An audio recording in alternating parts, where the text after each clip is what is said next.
In tonight's news edition, Hamas calls upon Mahmoud Abbas to end their 6-year differences and form a unity government, while Fatah says Haniyeh has brought nothing new to the table.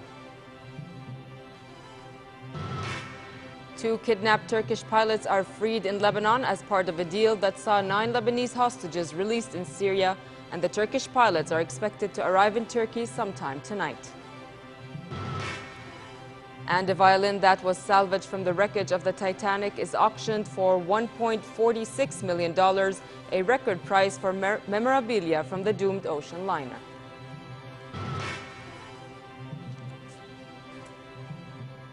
Good evening and welcome to the news at 10. Hamas called upon Palestinian President Mahmoud Abbas to end their 6-year schism and form a unity government. Hamas leader Ismail Haniyeh said conditions in the Gaza Strip do not allow for keeping up differences and called on Abbas and his faction Fatah to renew dialogue, schedule new elections, and enter a temporary power share. In his speech, Haniyeh said, "Let's have one government, one parliament, and one president." The invitation, however, was received coolly by Fatah. A Fatah spokesman, Ahmed Assaf, said Haniyeh's speech included nothing new, neither a clear plan nor a certain timetable. Over to the Syrian issue, and the international envoy for Syria, Lakhdar Brahimi, met with Egypt's foreign minister Nabil Fahmy in Cairo to discuss the proposed international conference aimed at ending the civil war in Syria. While co-organizers of the international conference, Russia and the United States, said no date had been set, a senior Syrian official said on Thursday that long-delayed conference was scheduled for the 23rd of November. The deal reached last month for Syria to scrap its chemical weapons, revive efforts to convene the Geneva II conference, with Russia and the United States have been trying to organize since May. Brahimi is scheduled to hold further talks with the Arab League tomorrow. After Cairo, Brahimi will be on a regional tour, including a number of Arab capitals. On the ground in Syria, meanwhile, Syrian rebels blew up an army checkpoint outside Damascus, leaving more than 30 combatants killed from both sides. The British-based observatory said the checkpoint explosion near the suburb of Al-Maliha and Jarmana was detonated by a suicide bomber from the Al-Qaeda-linked Nusra Front. In a response to the attack, Syrian fighter jets retaliated by striking nearby opposition-held areas. Elsewhere near the capital, Syrian forces tried to storm the suburb of Muqaddamiyya, which the army has blocked for months. Rebels also fired rockets into Jarmana, a suburb held by the government, according to the observatory. 2 kidnapped Turkish pilots were freed in Lebanon as part of a deal that saw 9 Lebanese hostages released in Syria yesterday. The Lebanese seized by Syrian rebels in May last year were freed after Qatari mediation and were due to fly to Turkey sometime tonight. Their families say the men were religious pilgrims, but their kidnappers accused them of belonging to Hezbollah. One of the Lebanese hostages' families kidnapped the Turkish pilots to press Turkey to help secure the Lebanese hostage release. Crowds of relatives and friends were already gathered at the airport and near the hostages' homes to celebrate their return. 6 Egyptian soldiers were wounded in a car bomb explosion near an army intelligence building in the Suez Canal city of Ismailiyah. Military spokesman Ahmed Ali said in a statement the bombing was a continuation of the wave of cowardly terrorist attacks by groups he described as promoting strife. The force of the blast caused part of the military intelligence building's outer wall to collapse. Security sources reported the incident and said they searched the area and found another car bomb which had not gone off. No group had claimed responsibility. State media quoted Army Chief General Abdel Fattah al-Sisi as saying that Army and police forces are working together to confront terrorism. And in Iraq, and in the latest wave of violence, at least 5 people were killed and 15 others wounded when a car bomb exploded in a neighborhood east of Baghdad. Police said the blast after nightfall yesterday was caused by a car bomb parked outside an ice cream parlor in the Al-Mashatel neighborhood of Baghdad. The force of the blast destroyed parts of the parlor as well as vehicles parked nearby. Eid celebrations for Iraqis were marred by a number of attacks as 10 bombs exploded in districts around Baghdad late on Thursday, killing 44 people. One blast occurred near an amusement park north of Baghdad's Sadr City neighborhood, killing 6 children. There was no immediate claim of responsibility for any of the attacks. A small Pilatus plane carrying a group of skydivers crashed in Belgium today, killing all 11 people on board, despite the attempts of several to jump to safety. The plane was carrying members of a local skydiving club and crashed 20 minutes after takeoff. Witnesses said that a part of the plane broke off, causing it to nosedive and crash into the ground. All of the people on board were Belgian. Anarchy was rampant on the streets of Rome as scuffles broke out when some 70,000 marched through the Italian capital. The mostly young demonstrators were protesting against unemployment, austerity measures, and big construction projects, namely the TAV high-speed train planned to connect Italy and France. The protest comes as Prime Minister Enrico Letta is trying to hold together his shaky left-right coalition government and struggling to lead Italy out of its worst post-war recession.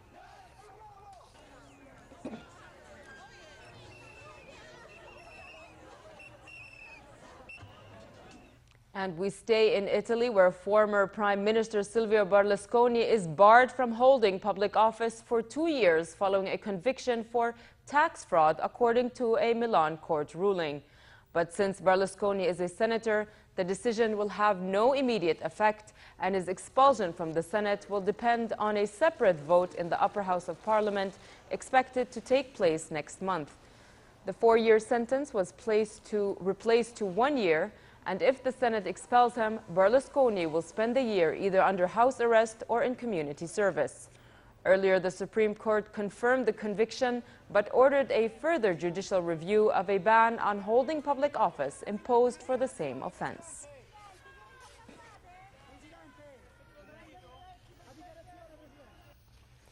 U.S. President Barack Obama urged a return to bipartisanship, saying the government was reopening because Democrats and responsible Republicans work together.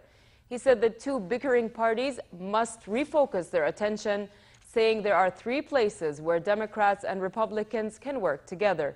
He said the focus now should be on a responsible budget, immigration reform, and a farm bill.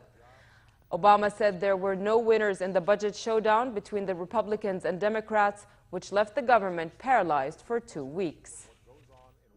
At a time when our economy needs more growth and more jobs, the manufactured crisis of these last few weeks actually harmed jobs and growth.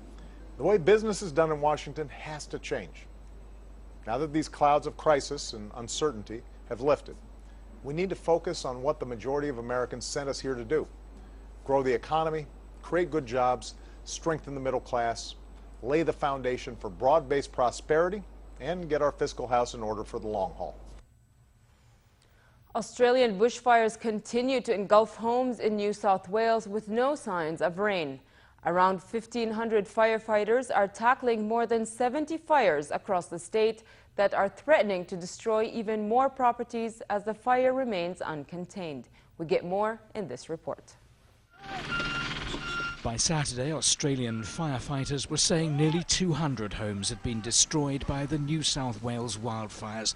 It's feared more will be lost as hopes faded for rain over the weekend.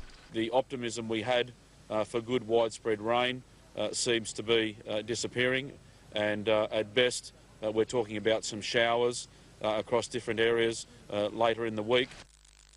Prime Minister Tony Abbott's announced a financial aid package for those who've lost their homes, but some whose homes have already been reduced to ashes are having to come to terms with the loss of more than just a roof over their heads. I said to my husband, I remember when you carried me across the threshold. I remember having all my babies here. All the hard work that you put into everything for all those years, and it's just gone. And you think, well, I'm 54 now and I've got to start again. But we will. As a family. As a family together. The Australian Defence Department says it's investigating whether a large fire west of Sydney is linked to explosive ordnance training in the area at the time it started. The world's oldest surviving 19th century clipper ship is set to make its final journey to Australia from the UK.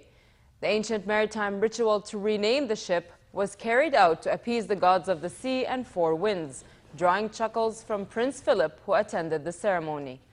The ritual included the burning of the ship's former name, Carrick, before pouring champagne into the river. Prince Philip has been involved in the project to save the ship, which will be transported back to Australia and turned into a living museum by May 2014. I declare that this ship is now going to be called City of Adelaide. I hope she has a long and successful career in her reincarnation. The legend of the Titanic hasn't lost its luster. A violin that was salvaged from the wreckage was auctioned off for $1.46 million, a record price for memorabilia from the doomed ocean liner. Stories are told that the original owner, band leader Wallace Hartley, played the instrument trying to calm passengers as the ship slipped into the frozen waters. When his body was recovered 10 days after the disaster, the violin was found strapped to his body in a leather case.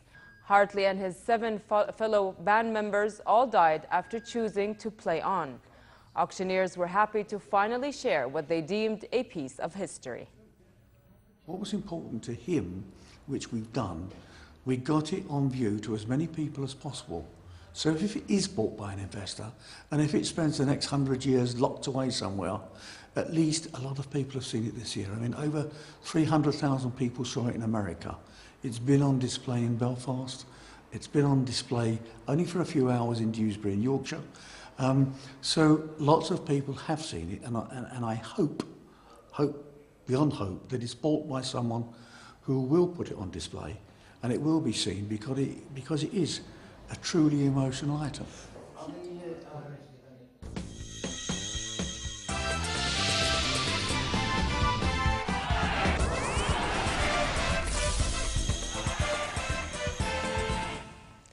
The world of soccer is facing some controversy and criticism.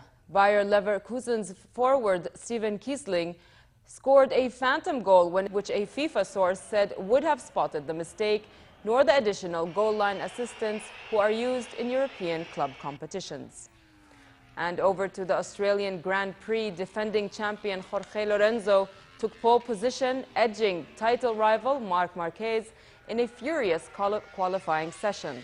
Both Yamaha rider Lorenzo and Honda's Marquez crushed retired two-time world champion Casey Stoner's fastest pole, but it was the more seasoned Spaniard who landed a heavy blow to the rookie ahead of tomorrow's race.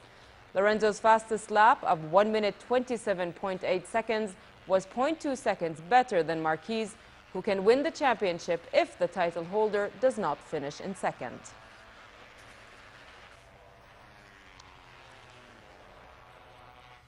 And finally, chilly and cloudy tonight with a chance for light showers in the northern and central regions.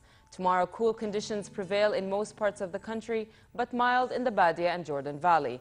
Winds will be southeasterly brisk, stirring dust in the desert areas. The Gulf of Aqaba should expect mild conditions tomorrow with southerly moderate winds and choppy seas. Next are the lows and highs for tonight and tomorrow.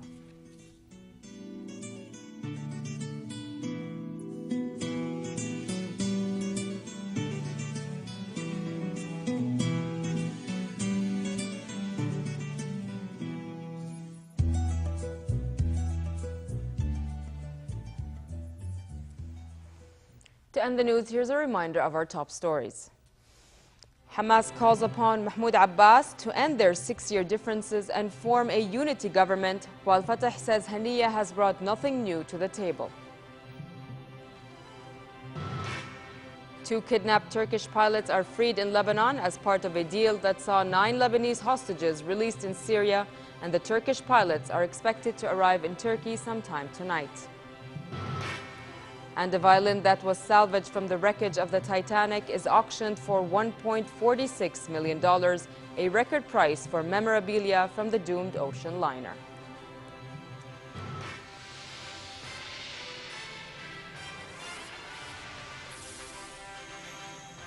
With that, we come to the end of tonight's news. I'm Nancy Khair. Thank you for watching and have a good night.